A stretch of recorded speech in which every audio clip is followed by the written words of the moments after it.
usted, como muchos de nuestros televidentes, es un emprendedor de una pequeña y una mediana empresa o está pensando en invertir ese capital que tiene guardadito, ¿será el mejor momento? ¿Qué recomendaciones le podemos dar desde aquí a raíz de esta coyuntura económica que tiene la economía desacelerada? Y ahora, viendo el inminente choque de trenes entre el Congreso y el Ejecutivo, podemos pensar que la coyuntura no es la mejor. ¿Qué recomendaciones le damos? Estamos con Fabio Mori, que es profesor de SAN y nos va a ayudar a tener algunas luces de cómo se presenta la coyuntura y cómo trepar esa ola y domarla. ¿Cómo estás, Fabio? ¿Qué tal?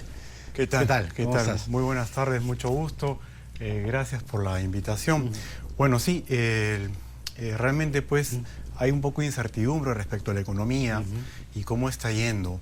Pero antes de hablar de ello, yo recomendaría primero ver la magnitud de las cosas, ¿no? Si vamos un poco a las cifras macroeconómicas, ¿qué representan las pymes en la economía peruana? Representan el 24.6% del PBI, ¿no? Es una cifra importante. En un país además tan informal, ¿no? Han sostenido a la economía familiar en muchos aspectos, ¿no? Definitivamente durante muchos años han sostenido la economía y algo muy importante es ver la cantidad de empresas constituidas que hay. Según el INEI, en el último trimestre que votaron un reporte, tenemos 2.663.000 empresas registradas, o sea que tienen RUC, de las cuales 96.5 son pymes o pequeñas empresas. Pero ahí no queda el tema. Lo más importante aquí es cuánto representan cuando hablamos del volumen de personal, de personas que tienen contratadas. Según Produce, es el 75% de la población laboral, o sea, de la PEA. Entonces, cuando hablamos de economía, yo creo que es muy importante enfocarnos en el desarrollo de las pymes. De hecho, los países desarrollados lo hacen. Cuando vemos economías desarrolladas, muchas de estas se enfocan justamente en generar incentivos y tecnología hacia las pymes. ¿Acá están suficientemente incentivadas? Digamos que estamos empezando un proceso de apertura, ¿no? Ahora, el factor importante aquí es ver si este proceso de apertura nos va a permitir realmente tener una posición competitiva en la región, ¿no? Entonces, cuando hablamos de las pymes propiamente, lo que estamos diciendo es cuál es el impacto que pueden tener estas empresas, estas microempresas en la economía nacional. Si lo quiero ver económicamente hablando, si queremos mejorar la economía, pues tenemos que empezar a trabajar con las pymes. O si quiero ir un poquito al tema ya de la responsabilidad que cada empresario tiene, si cada empresario realmente quiere ver que la economía crezca de manera conjunta a través de los gremios, tenemos que empezar a trabajar en el crecimiento de estas pymes. Porque muchos dicen, y les exigimos formalidad, que se formalicen, que den ese salto. Pero muchos dicen, si lo doy, me ahogo. O sea, la carga va a ser tan grande que no me permite despegar. Tal vez ahí deberíamos poner el ojo, ¿no? En cómo le damos las facilidades para que alcancen su nivel de flotación, ¿no? Y les permita progresar. Exactamente. Un punto es ese, si es que lo queremos ver desde las facilidades que pueda dar el Estado, y el otro punto es cuál es el grado de responsabilidad que tienen las pymes. Y sobre eso quiero hacer un poco más de énfasis. Sí. Pero antes de hablar sobre ello, yo quiero comentarles un poco qué es lo que está pasando en la economía actualmente, ¿de acuerdo?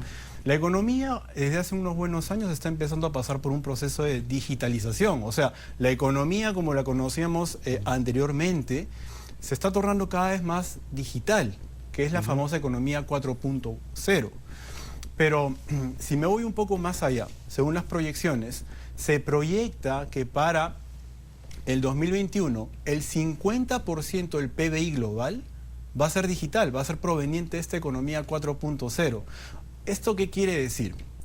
Quiere decir de que la manera de hacer management, la manera de gestionar de las empresas, puntualmente las pymes, porque ahora hablábamos de que representan el 96.5% en el Perú, pero si lo veo a nivel de Iberoamérica representan el 90%. O sea, estamos hablando de que la economía global realmente tiene un componente importante de pymes constituidas. Claro. Entonces, ¿Qué es lo que está pasando? ¿Cuál es la característica de esta economía global o de esta economía 4.0? Es mucho más volátil. ¿Qué quiere decir esto? Así como un emprendimiento puede subir rápidamente, puede caer. Es ambigua.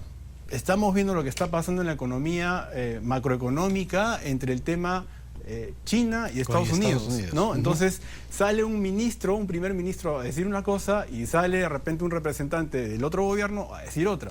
Entonces ahí nos damos cuenta del componente ambigüedad. Un tercer factor es la incertidumbre. No sabemos realmente dónde va a acabar la economía. ¿Por qué? Porque la economía digital, la economía 4.0, está llevando a que pronto los paradigmas cambien, la información sea mucho mayor y con ello la toma de decisiones empiece a cortarse.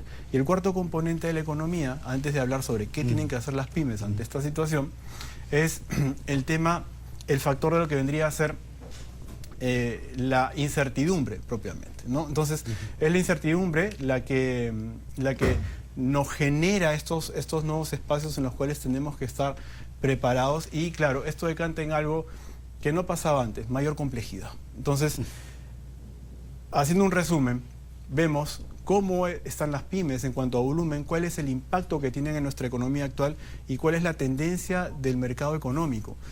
¿Por qué lo menciono? Porque muchas veces cuando hablamos de economía nos enfocamos solamente en economía peruana. Pero ya sabemos, creo que el televidente, usted y yo, ya sabemos cómo está la economía y de ahí se pueden decir muchas cosas. Yo creo que lo importante, aprovechando esta coyuntura macroeconómica de la economía 4.0, es empezar a pensar en la apertura de mercados. Y quizás el televidente, el dueño de empresa, el gerente general de una pyme me diga que, Fabio, ¿yo puedo abrir mercados afuera?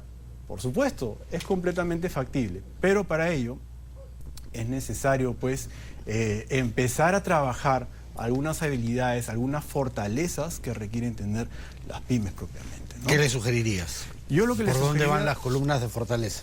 Buenísimo, te agradezco mucho la pregunta. Esto viene de esta forma. Cada vez que nosotros estamos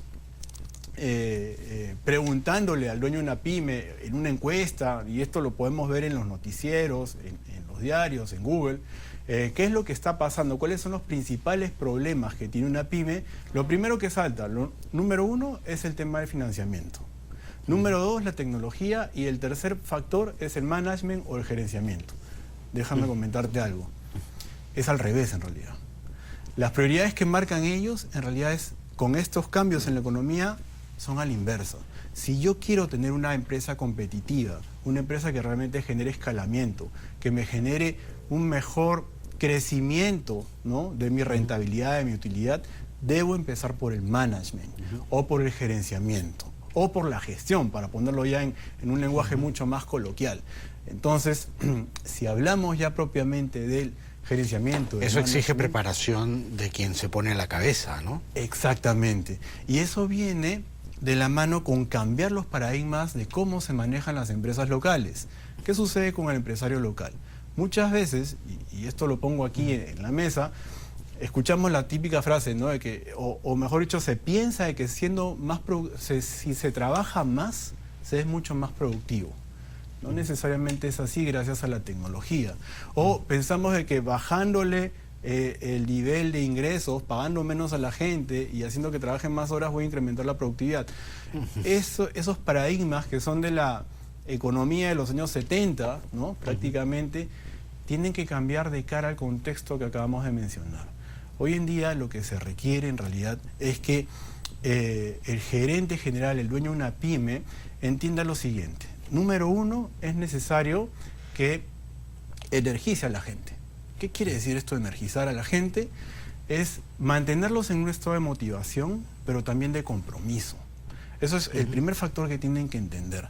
El segundo factor que tienen que entender para ser competitivos es que una vez que vamos a la persona, nos vamos a los equipos de trabajo. Hay que empoderar a los equipos. Y este empoderamiento parte, ¿por qué? Por delegarles realmente más funciones. Muchos gerentes de empresas no sueltan el control, están ahí. Ellos quieren hacer todo. Son todistas, ¿no? Claro. Exactamente. Ellos quieren ser los todistas, no quieren soltar absolutamente nada, ¿no? ¿Y qué sucede? Sencillamente se atiborran de trabajo operativo, no pudiéndolo delegar, y lo que genera esto es los famosos cuellos de botella. ¿Cuántas veces sucede, amigo dueño de una pyme, que de pronto hace una cotización a un cliente y no lo atienden hasta después de 2 meses, ¿no? O viceversa, le piden a usted una cotización y de pronto no lo llega a atender a tiempo? ¿Por qué? Porque hay ese control que no queremos soltar, y lo que necesitamos hacer es que estos equipos se empoderen. El tercer factor, porque claro, tenemos que poner reglas, es alinear las restricciones. ¿Qué quiere decir esto? Alinear las restricciones es básicamente poner las reglas de juego claras en base a ¿qué? A la visión del emprendedor, a la visión del empresario y por supuesto a los objetivos que nos planteemos. Y aquí hay algo muy importante. Cuando yo hablo de alinear restricciones, no estoy hablando necesariamente de hacer un MOF, un ROF y un manual así que va a servir de pisapapeles, sino poner las cosas claras puede ser mediante un correo electrónico con las cosas bien dichas para que el personal, el equipo de trabajo se empodere, se alinee y sobre eso empiecen a traccionar. Cuando hacemos estos 3 pasos muy bien, lo que sigue es empezar a desarrollar competencias. Pues claro, si energizamos a las personas, si hacemos que estén con la energía mucho más alta, si de pronto logramos empoderar los equipos, empiezan a involucrarse más en la compañía, dentro del contexto que es el alineamiento de restricciones, ¿qué va a pasar? La gente va a empezar a desarrollar habilidades y con este desarrollo de habilidades lo que va a pasar es que se van a volver artistas en lo que hacen. Van a dejar de tomar el trabajo como una labor pesada, que créanme, y esto es materia de otra conversación después, crea que es un número importante en la población y van a empezar a entender el arte de su propio trabajo. Y ahí estará el arte del gestor también de retenerlos, ¿no? Porque el mercado los empezará a pedir desde otros lados, si se vuelven en un nivel tan competitivo. Definitivamente, sí, es parte de las reglas de juego del mercado que haya pues estos vaivenes y estos cambios, y para esto las organizaciones tienen que estar preparadas porque son parte de las reglas de juego y entender de que parte de la curva de aprendizaje se tiene que quedar dentro de la compañía a pesar de los empleados. Ya para finalizar, los siguientes aspectos son: una vez que desarrollo competencias, ¿sí?, empiezo a incrementar la estructura. Y esto no es incrementar el gasto, esto es que la gente se vuelva más experta en lo que hace y de pronto los procesos fluyan. ¿Cuántas veces hemos visto en compañías el típico conflicto de intereses entre 2 gerentes o 2 jefes? Al poner previamente estos pasos, la organización se flexibiliza y con esta flexibilización lo que viene es justamente este crecimiento en la estructura. Y ya para finalizar, el último punto es entender, rescatando lo que dije, la economía y la complejidad, de que la forma como interactuamos, tomamos decisiones y transaccionamos es mucho más compleja que antes. Quiere decir que ya no existe una estructura vertical, sino que es una estructura neuronal. Y esta estructura neuronal lo que hace es entender de que tu organización tiene el mismo componente y por lo tanto hay que hacer de que la empresa tenga presente de que todo es importante hoy en día. Antes se aplicaba el famoso 80-20, ¿no? Donde, oye, voy a irme solamente a lo que el número dice y sobre eso voy a empezar yo a tomar decisiones. La complejidad de este mundo significa que entendamos que nuestro personal hoy en día realmente es importante, que hay que empoderarlo y que la toma de decisiones y la forma como ellos se comunican es determinante para el éxito de mi compañía. Perfecto. Eso es básicamente. Perfecto, Fabio, ha quedado clarísimo. Muchas gracias por estar aquí. Ok, buenísimo. Gracias. Hasta aquí llegó nuestro bloque económico.